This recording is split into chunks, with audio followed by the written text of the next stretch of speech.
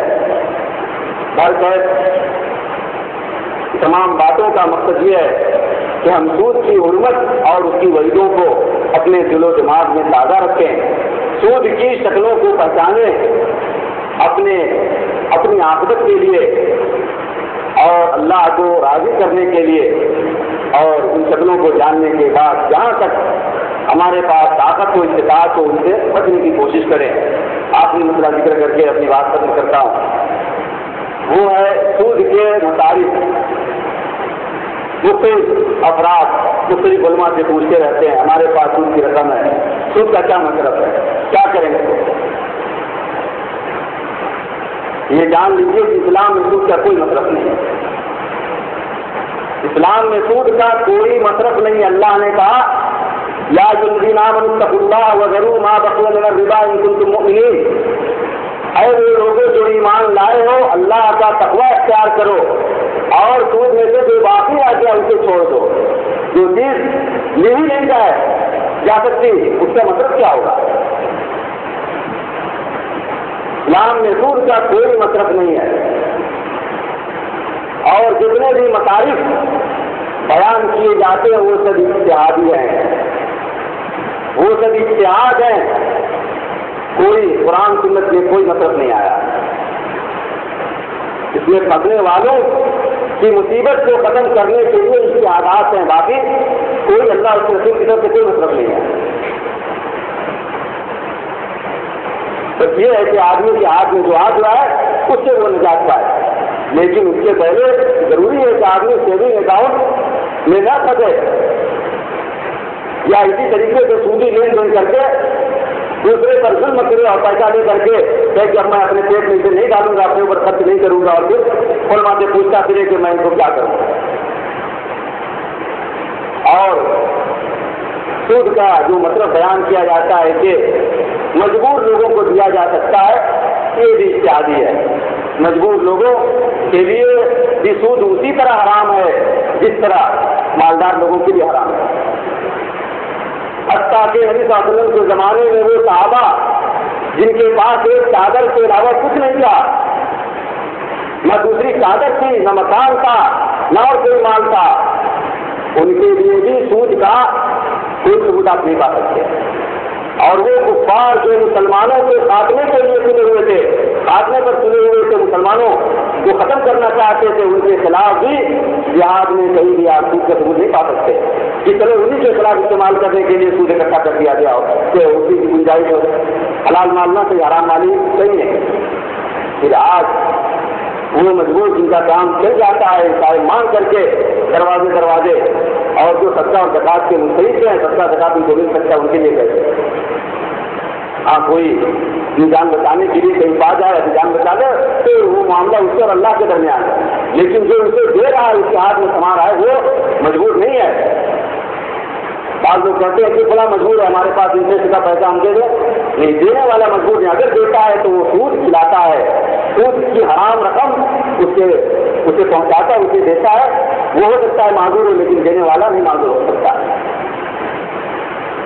یا ایسے ہی راستے بنوانے میں سبھی کے عادات ہے۔ خلاصہ کلام یہ کہ سود انتہائی درجے میں حرام ہے، جہنم کی وعید ہے، بربادی کا سامان ہے، اللہ اس کے رسول کی طرف سے دل کا سبب ہے۔ اس لیے جہاں تک ہو سکے ہم خود بھی بچیں، اپنے قریب کے لوگوں کو بھی اسے ہوشیار کریں اور آپس میں سودی لین دین کو ختم کر لیں، سب ایک دوسرے کا تعاون کریں اور ایک دوسرے کے کام آئیں۔ اللہ تعالیٰ سے دعا ہے کہ وہ ہمیں ہر خیر کی توفیق دے اور ہر شر اور سود کی تمام شکلوں سے ہمیں محفوظ رکھے۔ آمین۔ واخر دعوانا الحمدللہ رب العالمین۔